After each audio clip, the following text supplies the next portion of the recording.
श्री राम ज्योतिष India YouTube channel में सभी ज्योतिष प्रेमियों का स्वागत है।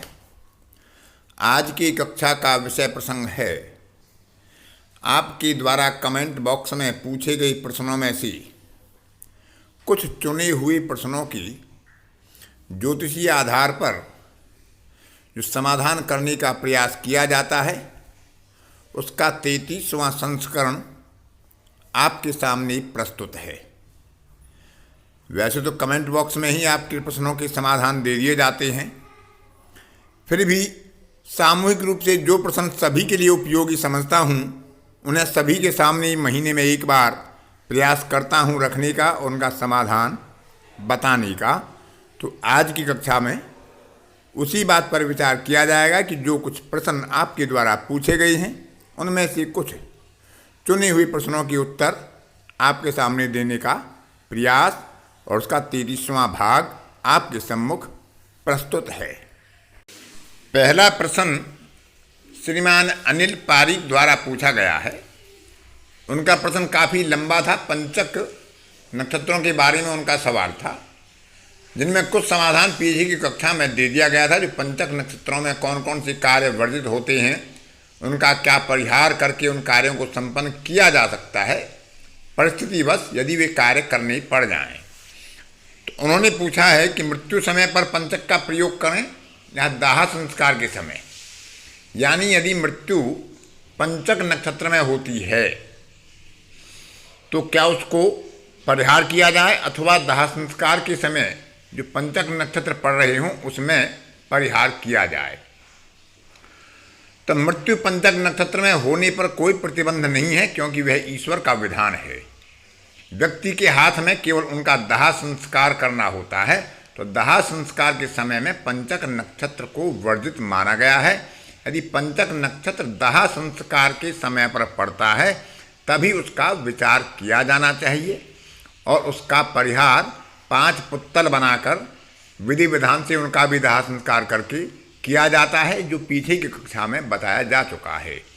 पंचक नक्षत्र के बारे में पंचगुणित प्रभाव बताया गया है कि यदि किसी के परिवार में किसी की मृत्यु हो जाती है, उसका परिहार नहीं किया जाता है, तो उस कुटुंब संबंधी या उस रक्त संबंधी जातकों के अंदर 5 मृत्यु होने की संभावना बनती है। इसी प्रकार से यदि पंचक नक्षत्र में किसी परिवार में किसी जातक का जन्म होता है तो उसके बाद क्रमशः 5 जातक और जन्म लेंगे, ऐसी संभावना व्यक्त की जाती है। तो पंचक नक्षत्र के अशुभ प्रभाव को रोकने के लिए उनके परिहार बताए गए हैं। पीछे की कक्षा में उनका आप विचार कर सकते हैं, लेकिन पंचक नक्षत्र में मृत्यु होने पर ज़्यादा विचार करने की आवश्यकता नहीं है। परिहार तभी किया जाए जब पंचक नक्षत्र में किसी जातक का दाह संस्कार करने की आवश्यकता पड़ जाती है। मान लेते हैं पंचक नक्षत्र से घंटे आधा घंटे पहले किसी की मृत्यु हो जाती है तो 5 दिन दाह संस्कार को स्थगित नहीं किया जा सकता, इसलिए पंचक नक्षत्र में ही उसका दाह संस्कार किया जाएगा, तो उसका परिहार कर लेना चाहिए। पंचक नक्षत्र में अपनी स्वस्थ परंपरा के अनुसार अलग अलग परंपराएं होती हैं क्षेत्रों की, लेकिन उसमें जो अंत्येष्टि के बाद जो 13वीं का क्रम होता है उसका भी परिहार करना चाहिए। पंचक नक्षत्रों में जो 13वीं वगैरह है उससे बचना चाहिए। सावित्री रमोना ने पूछा है कि यदि सहयोगी ग्रह ही अवयोगी हो जाए तो प्रभाव का निर्णय कैसे करें। जैसे सूर्य योगी हो जाता है और वह मकर या कुंभ राशि में बैठा होता है, तो सूर्य के योगी बनने पर शनि अवयोगी हो जाता है, लेकिन क्योंकि शनि की राशि में सूर्य बैठा है तो सूर्य के साथ साथ योगी होने पर शनि सहयोगी भी हो जाएगा। तो यहाँ शनि के प्रभाव मिश्रित होंगे, वह सहयोगी और अवयोगी रूप में दोनों तरह प्रभाव करेगा। अब उसका आधिपत्य और उसकी स्थिति के विचार के आधार पर हम देख सकते हैं कि उसका अवयोगी फल ज़्यादा होगा या सहयोगी फल ज़्यादा होगा। प्रभाव उसके दोनों ही होंगे। अंतरिक्ष वर्मा ने पूछा है कि धनु लग्न में गुरु के केंद्राधिपति दोष होने पर क्या पुखराज धारण किया जा सकता है। तो यह पहले भी बताया जा चुका है कि लग्नेश को केंद्राधिपति दोष नहीं लगता है, क्योंकि लग्नेश त्रिकोण का स्वामी हो जाता है। लग्न भाव को त्रिकोण भाव में गणना की जाती है। चतुर्थेश, सप्तमेश या दशमेश होने पर ही केंद्राधिपति दोष लगता है, वह भी शुभ ग्रहों को। रही पुखराज पहनने की बात, तो केवल लग्नेश होने पर पुखराज पहन लेना उचित नहीं होता। ग्रह की स्थिति, उसके नक्षत्र स्वामी की स्थिति, उसके नक्षत्र स्वामी का आधिपत्य, सभी बातों का विचार करके और विशेषकर उस ग्रह पर पड़ने वाली प्रभाव का विचार करना बहुत ही आवश्यक होता है। युति या दृष्टि के द्वारा यदि उस ग्रह पर कोई अधिक पाप प्रभाव पड़ रहा है तो अभी रतन धारण करने से बचना चाहिए। उसके लिए जप, दान, पूजा, यंत्र धारण, रुद्राक्ष धारण किए जा सकते हैं। पुखराज धारण करने से पहले सावधानी पूर्वक किसी योग्य ज्योतिषी से सलाह ले लेना चाहिए। मंदार मुड़े ने पूछा है कि दशा प्रोग्रेशन का विचार कैसे किया जाए। तो दशा प्रोग्रेशन अनेकों रूपों में उसका विचार किया जाता है। राशि के आधार पर भी उसका विचार करते हैं, नवांश के आधार पर भी विचार करते हैं, नक्षत्र के आधार पर भी विचार करते हैं। अन्य वर्गों का फल देखने के लिए अन्य वर्गों पर भी उसका विचार करते हैं।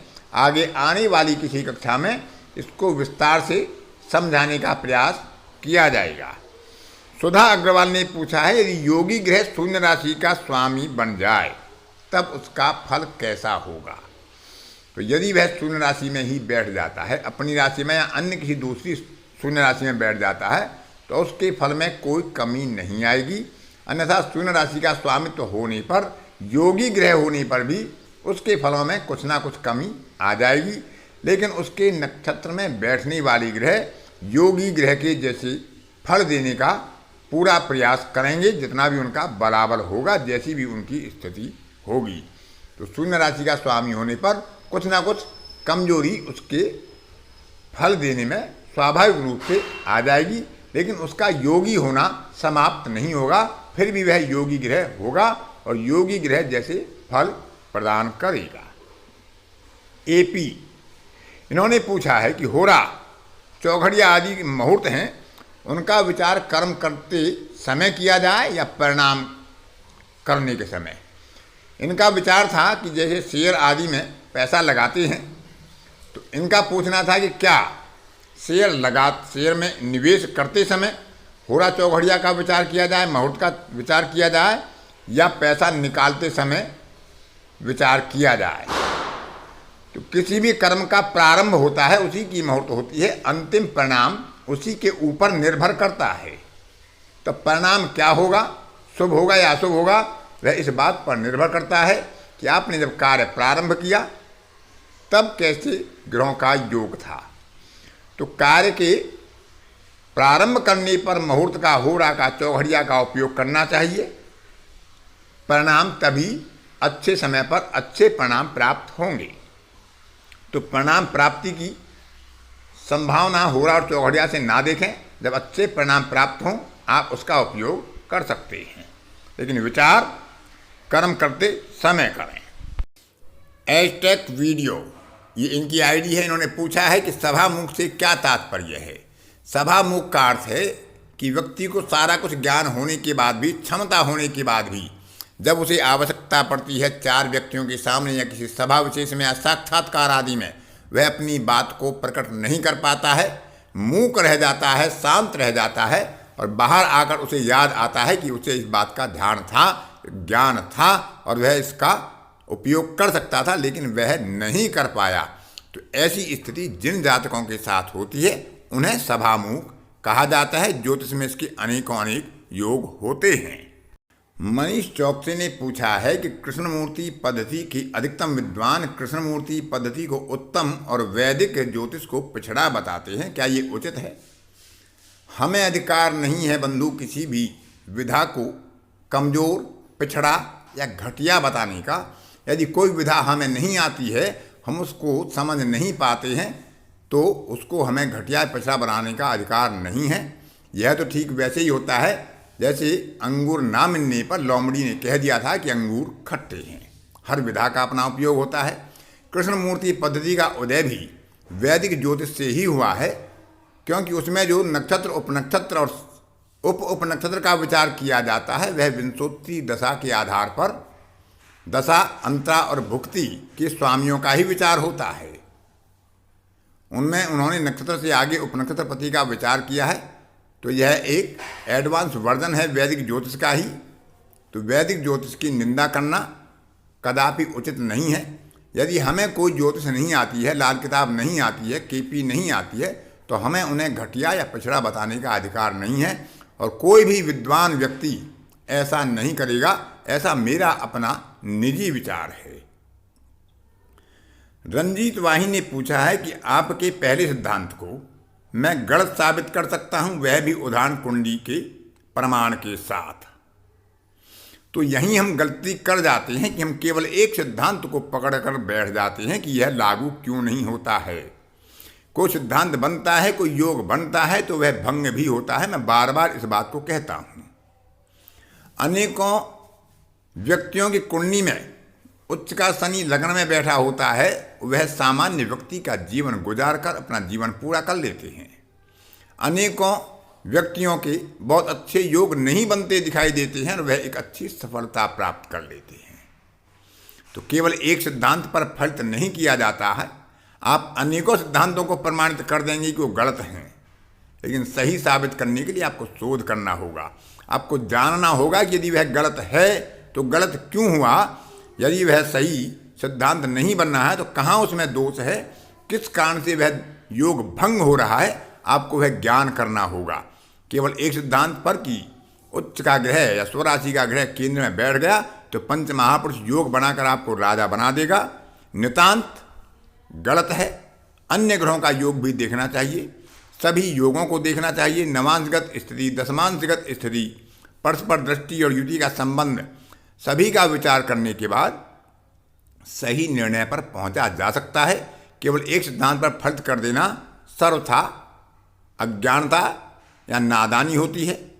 अतः सोच समझकर सभी सिद्धांतों को प्रयोग करके आप उसका उपयोग करें।